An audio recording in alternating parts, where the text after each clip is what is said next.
Deborah and her grandmother lived on the outskirts of the village, near the forest, and often went there to collect medicinal herbs. The grandmother was considered a healer by all the neighbours, who often turned to her for help to get their husbands out of a binge, to increase milk production for nursing mothers, or to strengthen a man's vitality.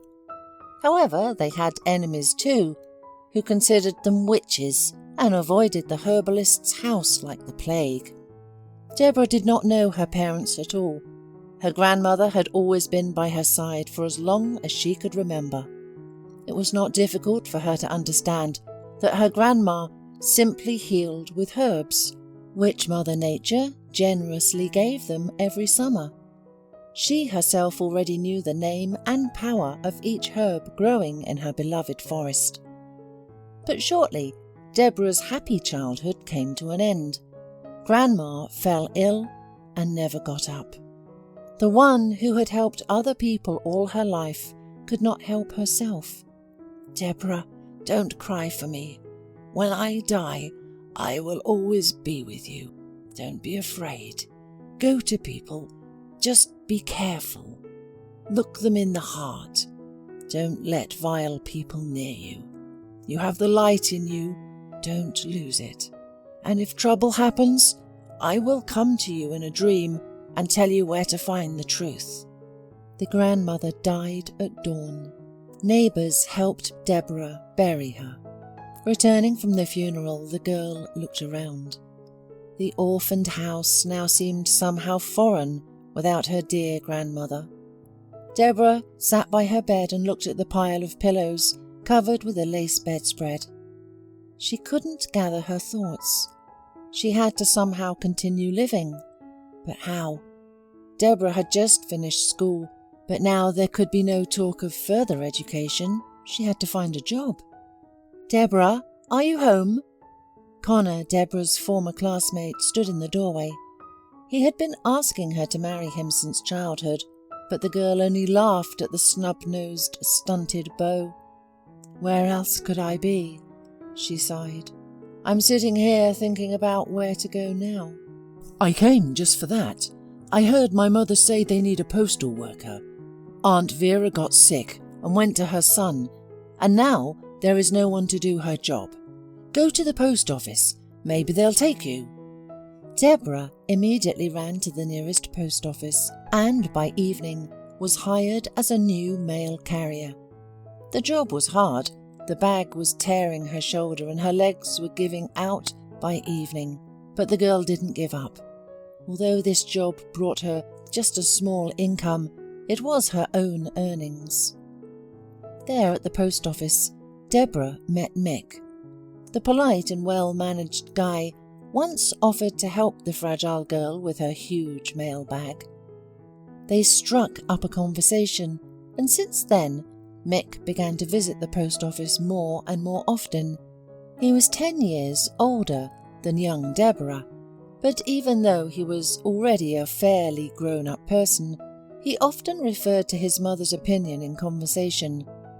Deborah should have realized that she was dealing with a typical mama's boy, but the girl was inexperienced, and it seemed to her that if she had a mother, she would certainly listen to her opinion too.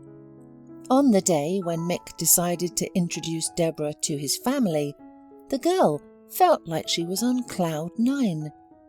Mick proposed to her, and she, an orphan, would soon become a member of a worthy family. Lonely and inexperienced, Deborah thought that her life would be just as happy and carefree as when her beloved grandmother was alive. Mick's parents accepted her quite warmly, but the day before they had a serious conversation with their son, trying to convince him not to marry a poor girl, especially an orphan. Alas, their son was stubborn for almost the first time in his life, and they gave up. At the meeting, Mick's parents smiled sweetly at Deborah, and she had no idea of their real attitude towards her. Soon the young couple got married, and just a month later, the newlyweds announced to their parents that they were expecting a baby. By that time, Deborah had resigned from her job. Mick's parents insisted that she should not work as a mail carrier. They were ashamed before their acquaintances that their daughter-in-law was engaged in such an unprestigious job. On the day when Deborah was told during an ultrasound that she would have a boy, Mick was the happiest person in the world. He brought his wife a huge bouquet, and his mother gave the bride a gold ring. "This is our gratitude to you for our future grandson. My husband and I always dreamed of a boy as smart as our Mick. Look how cute he was." Eleanor handed her daughter-in-law childhood photos of her son. "It is necessary that the baby looks like Mick. He will be such a cute child." It was somehow strange. According to Eleanor's words, it turned out that Deborah could somehow influence the appearance and mental abilities of the future child. Moreover, it sounded as if Mick's parents really did not want the baby to resemble Deborah in any way. On the eve of the birth, Deborah dreamed of her grandmother. For some reason, she was crying and shaking her head, looking at her granddaughter. Deborah woke up with some incomprehensible feeling of anxiety. A couple of hours later, the contractions began, and she no longer had time to think about the meaning of this dream. At first, everything was going well in the hospital, and the doctor reassured Deborah that childbirth preparation was going as planned. But then everything suddenly changed. A nurse barged into the pre-delivery room and demanded that Mick leave. "She's going for a C-section. You have nothing to do here," she told the shocked guy. "What C-section? We're having a natural birth." There were no indications for surgery anymore, Mick tried to argue. "How do you know?" the nurse began to shout. The doctor ordered her to be urgently prepared for surgery. That means he has some new information and indications for surgery. At that moment, the doctor delivering the baby rushed into the ward with a frightened face. "Why isn't she ready yet? Urgently, to the operating room," he said. Mick and Deborah tried to prove something, but no one listened to them. Deborah was taken away, and the guy couldn't sit still, not understanding what could have happened. He walked back and forth in the corridor, all the time listening to the sounds from the operating room. And, for a moment, he even heard the cry of a baby. "My son was born," flashed through his mind, his heart beating happily, and he breathed a sigh of relief. "I'm a father." Mick was ready to run to Deborah and the baby, but the doctor who operated on Deborah came out to him. "I'm very sorry. Your child was stillborn," he said dryly. Mick couldn't believe his ears. "You probably got something mixed up. I heard a baby cry," he said. "That baby was born to another woman in the neighbouring operating room. You heard the cry of someone else's baby," the doctor replied in a tone that brooked no objections. "Your wife will soon come to her senses, and you will need to talk to her to avoid any hysterics. She's young. You'll have more children." Deborah couldn't believe what Mick told her. She couldn't believe that her little baby, who had been tossing and turning in her belly and kicking with tiny legs just yesterday, her beloved, long-awaited son, had left forever. She didn't believe it, even when they brought out the lifeless body of the newborn, and she refused to even look at him. Mick himself took and buried his son. He would come to the little grave and cry for hours. Deborah began to distance herself from her husband further and further. She stubbornly insisted that her son was alive and made Mick more and more angry with her words. The grandmother came to her granddaughter in a dream again and again, looking at her and crying, but for some reason she couldn't say anything to her, as if she didn't have the strength. Deborah felt that something was going very wrong in her life, but she couldn't understand what exactly was wrong and what she could do to fix it. And her mother-in-law constantly turned Mick against her, convincing him that there would be no use from Deborah. Look at her. Not only did she give birth to a dead child, she also lost her mind. She keeps insisting that her son is alive. She never goes to her son's grave. You need to divorce her, son, otherwise we'll all go crazy here. And after 6 months, the young couple divorced. Deborah went back to her village and settled in her old grandmother's house. She got a job at the post office again and lived as a recluse. More and more often, she began to collect herbs, as her grandmother once did. She started helping people, like her grandmother used to do in the old days.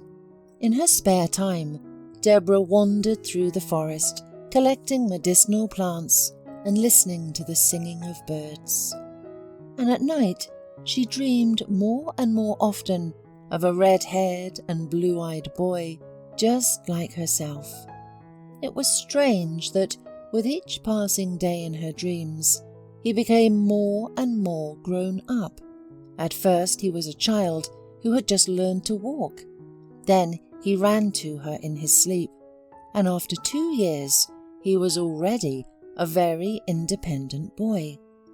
"Billy," Deborah whispered in her sleep, "my son, how can I find you?" Deborah didn't tell anyone about her dreams, but sometimes she felt like she was going crazy. But she eagerly awaited night after night to see her child again, as if he were real. She held him in her arms, stroked his unruly curls, sang him songs in her sleep, and looked at his smiling face. Deborah was afraid to tell even Connor about these dreams.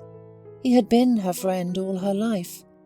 He had been there for her constantly since she returned to the village, trying to make her happy in any way he could. But Deborah still wouldn't let him get close to her. She had had enough of the treacherous betrayal she had experienced with Mick. Connor didn't push himself on her. He was just there and offered a helping hand to the lonely woman when she needed it. Grandma didn't come to Deborah's dream anymore, as if she had taken her grandson by the hand and brought him into Deborah's dreams and stopped bothering her granddaughter. But one night, the grandmother came back to Deborah in her sleep. She was just like in life. This time she wasn't crying. Deborah clearly saw that the old woman's face was anxious, and she wanted to say something. The grandmother tried to call her granddaughter, took her hand in her sleep, and led her to the road.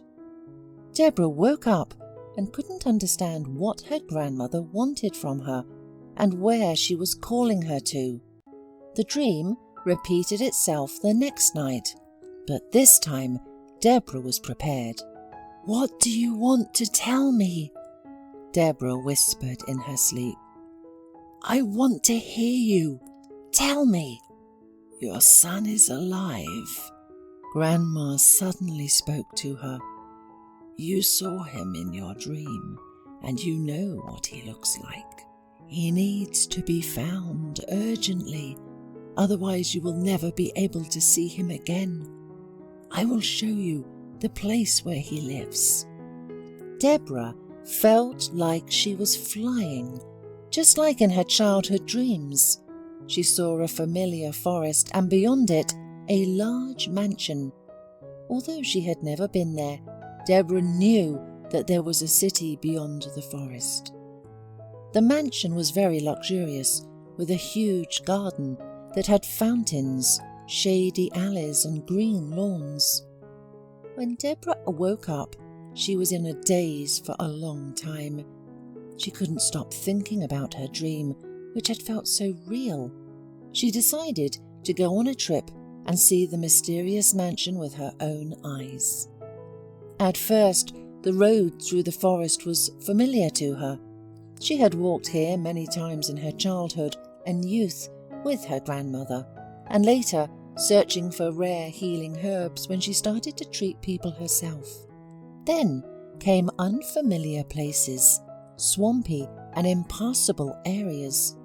Deborah was already thinking of abandoning this foolish idea and returning home before it got dark. But suddenly, the forest abruptly became brighter and better maintained. Soon, through the trees, she could see the cottage of a prestigious country village. Deborah came out to the edge and stopped dead in her tracks. The house from her dream was right in front of her. She couldn't mistake it for any other. She saw its image so clearly. On the lawn in front of the house, a 3-year-old boy was misbehaving, judging by the reproaches of an elderly woman who appeared to be his nanny. Deborah approached closer. The rays of the setting sun shone directly into her eyes, making it difficult to see the boy's face. She tried, but couldn't tell if he looked like the boy from her dream. "Billy!" The breathless nanny stopped chasing him and decided to sit on a bench. "Billy, your father will scold us for being late again. Let's go home, please." The boy ran away with a scream and immediately collided with Deborah, who was standing there in shock. She couldn't believe her eyes. This was her little Billy, the same boy she had been seeing in her dreams for more than 2 years. "Wait, don't run away." Deborah stopped the boy. "I saw a kitten under the bush somewhere. Let's look for it together." She took the boy by the hand and led him to the bush, while signalling to the nanny. The nanny approached, thanked Deborah, picked up the boy, and was about to leave for the house. "Wait, do you happen to know if they're looking for a maid in this house? I could clean or cook. I'm good at many things." Deborah was looking for a way to keep the woman talking and engage her in conversation. "I'm sorry, but no, they won't be hiring anyone.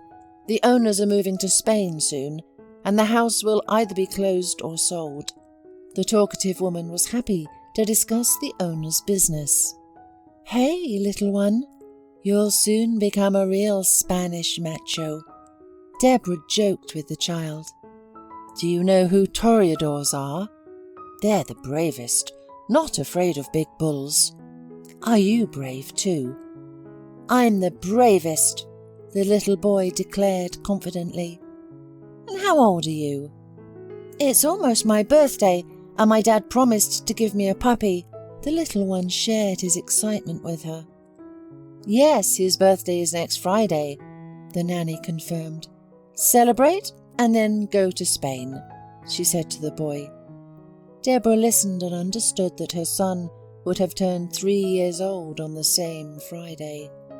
How was it possible that a child born on the same day as her deceased son could be in front of her by chance? "Well, I wish you a good journey and a happy birthday." Deborah stroked the child's head, unnoticeably taking a small strand of hair from his head. It was getting dark fast, and she didn't go back through the woods. The woman went out on the highway and caught a hitchhiking car. Now Deborah couldn't waste a minute. Soon, very soon, they would take Billy to Europe forever. That's what her grandmother warned her about in the dream. She urgently needed to do a DNA test and finally understand if this was her child or if she had gone crazy.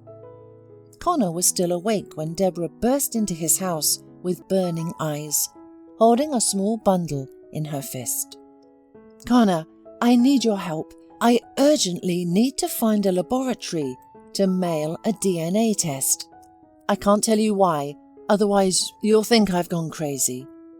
In the morning, he drove her to the city with the coveted strand of hair, which now held so much in her life and the life of one little boy. Deborah was terrified that she wouldn't get the result before Billy left for Spain. But 4 days later the DNA test result was ready, and she held the coveted document in her hands. "Connor, you won't believe what I have. Look, it says here that the degree of relationship between me and Billy is 99%. "Which Billy?" Connor was puzzled. "Deborah, what are you talking about?" Finally, Deborah told Connor everything that had been happening to her lately. He knew, of course, that she had lost her child, but he couldn't expect Deborah to still consider him alive. Moreover, she was still looking for him. And the fact that she found her son alive in someone else's family was more like the delirium of a madwoman. However, the document was real, official. There's no doubt about it. But how? How did she find him? "Are you sure you're not a witch?" Connor could not find explanations for everything that was happening. "Connor, it doesn't matter now. My Billy will be taken abroad any minute now, and I will lose him forever. Okay, we must go to these people right now and solve everything on the spot."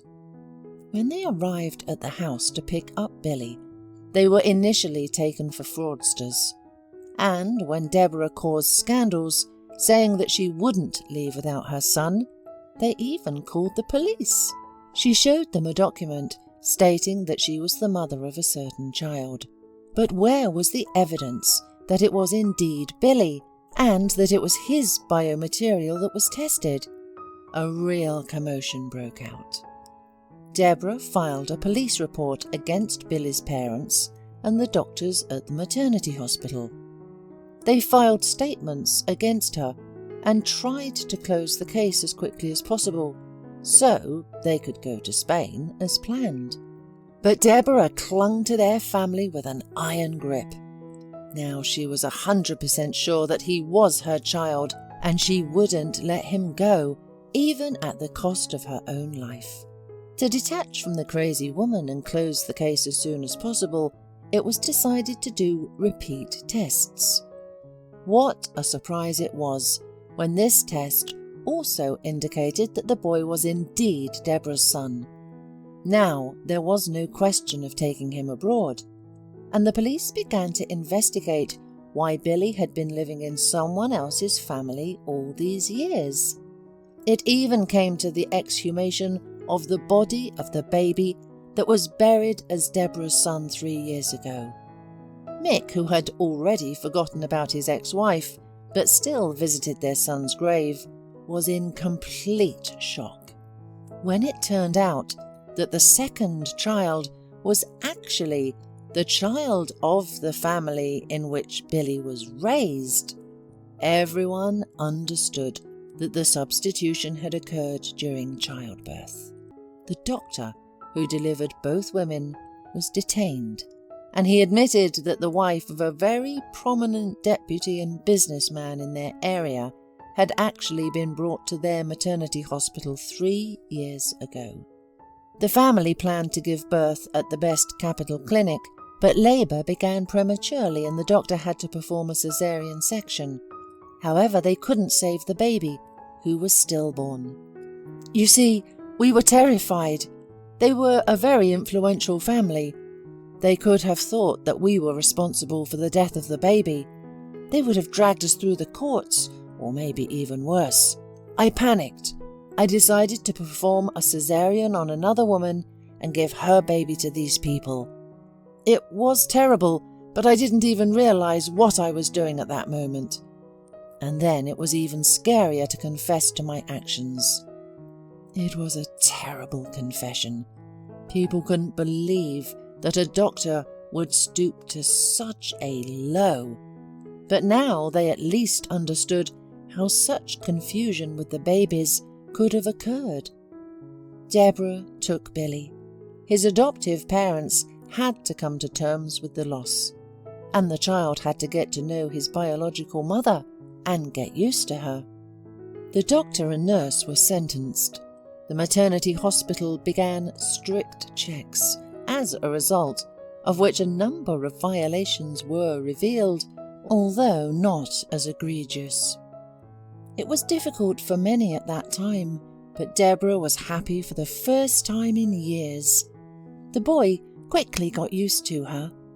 He had been raised exclusively by nannies since childhood, who, moreover, were often changed over these 3 years because of the whimsical character of the mistress of the house, Paula. Therefore, when a new mother appeared in his life, who spent all her spare time with him, sang him lullabies at night, walked with him holding hands, he easily became attached to her. Billy's previous family still went to Spain as planned, taking promises from Deborah to send them photos of their son, videos of him, and to have video communication at least once a week. In fact, they were good people and suffered no less than Deborah in this situation. A year later, Paula successfully carried and gave birth to a baby girl under the vigilant supervision of doctors. Deborah was glad for her. She was grateful to fate and her late grandmother, who kept her promise and did not leave her without her patronage. And even from the afterlife, she helped to return her son. And Deborah was also grateful to Connor for being the only one in this whole world who always supported her and helped her to get Billy back. Deborah eventually married him. And one night, her grandmother appeared to her again in a dream. She showed Deborah a tiny girl sitting on the lawn in front of their house among the daisies and smiling. The next day, Deborah found out that she was expecting a baby. "We will have a girl," she confidently told her husband, "and we will name her in honor of my grandmother."